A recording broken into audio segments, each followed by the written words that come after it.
While contacting DoD offices for assistance, I called the Tacoma, Washington DoD field office on the phone, and they told me that the only thing they did were Boeing employee background checks, and I would have to go back east since there are no DoD personnel offices on the West Coast.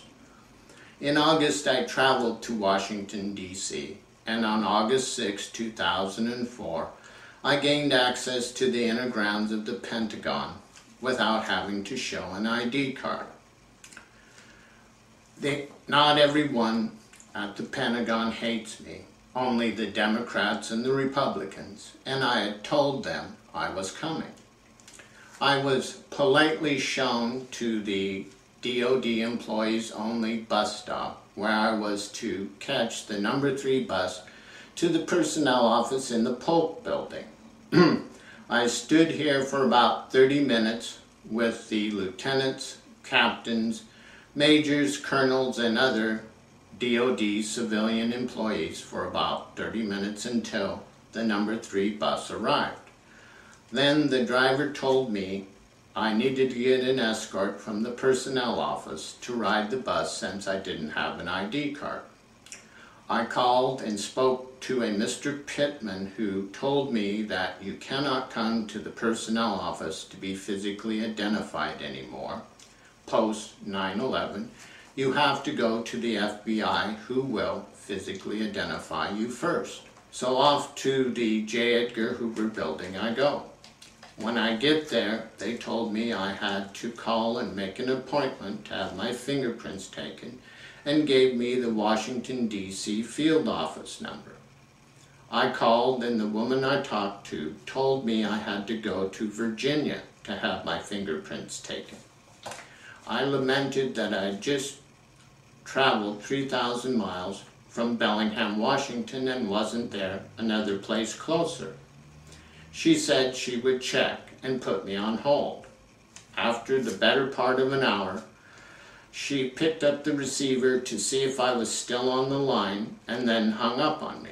I looked at my watch and it was 4:30 p.m. What she had done was wait until the office's answering machine would answer the phone and then hung up on me. And I had to wait until the next week to try again. This time the woman I spoke to told me I had to go to the J. Edgar Hoover building because this is where they house the fingerprint files. I said that they had sent me to her. She quickly said that the FBI does not take fingerprints anymore. It had been outsourced to local police departments. I asked her if the Washington, D.C. Police Department was good enough, and she said yes. This is the 4th thing the FBI told me about having the FBI take my fingerprints for my Department of Defense physical identification. Does this sound like a political runaround to you? I went to the D.C. police station on Indiana Street, and they told me that they did not do federal fingerprinting. A federal services did, and gave me a sheet of paper with their information on it. I went and got my fingerprints taken. With fingerprints in hand, I called the FBI back to see where I needed to drop them off, and the woman told me that I needed to send them to the personnel office, who would then forward them to the FBI. When I was told this, I knew Rumsfeld was not going to be giving me a new ID card, even though I had traveled 3,000 miles to the Pentagon itself. Why is having the physical identification of DoD agents outsourced from the DoD and FBI to for-profit street corner businesses that do not have to follow any DoD security regulations and improvement in our national security? If you look closely, you will see that Federal Services is a street corner passport photo business. Shades of Valerie Plame. I returned to Bellingham, Washington, and mailed my fingerprints along with this letter to the DoD personnel office explaining what I was put through trying to get issued a new ID card. I'd like to draw your attention to the critique I gave to the Pentagon gate guard on page 3, where I explained if I had explosives in the envelope I had showed him, that I could have taken out 15 to 20 DoD employees who were at the bus stop.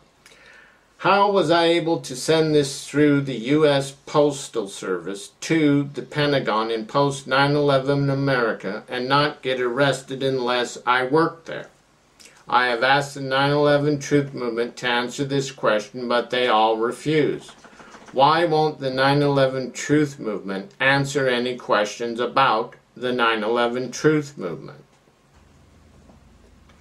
By November, I had not received a reply, so on November 4th, 2004, I hand-delivered a written request to U.S. Federal Judge Knauer at the Seattle Federal Court to help expedite my paperwork.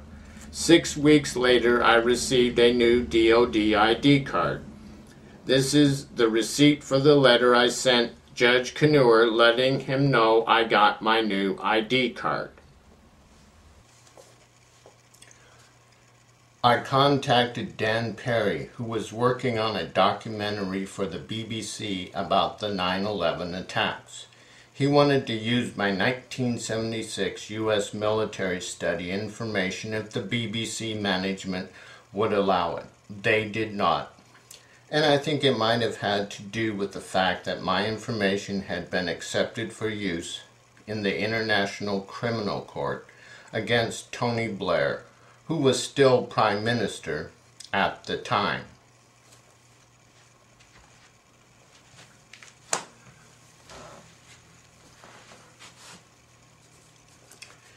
In February 2005, Internet journalist Greg Sezmensky contacted me about writing an article about the 1976 U.S. military study. He published it in March 2005. While doing a Google search near the end of June, I found that Greg's article had been picked up by a few overseas internet news sites in Germany, France, the Netherlands, Spain, and Brazil. I was going to have my webmaster put links online to these articles following the 4th of July holiday, but this did not happen. The FBI paid me a visit instead. On July 6, 2005, 4 FBI agents came to my home in Bellingham, Washington, under the guise of wanting to talk to me about an information request I had sent them over a year before.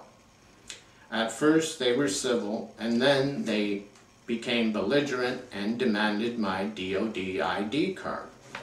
When I balked at this, one of the agents, who said he was from the Seattle FBI office, yelled in my face that if I didn't give them my ID card, they were going to go to the Bellingham police, get reinforcements, come back and tear my apartment apart.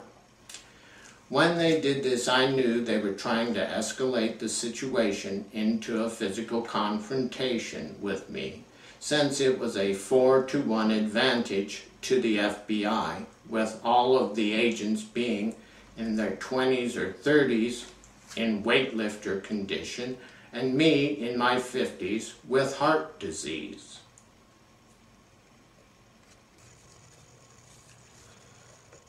I knew that if I wrestled them for my ID card, that they would stress out my heart and cause another heart attack. So I decided to get a lawyer to take the FBI to court over this illegal confiscation of my DoD ID card.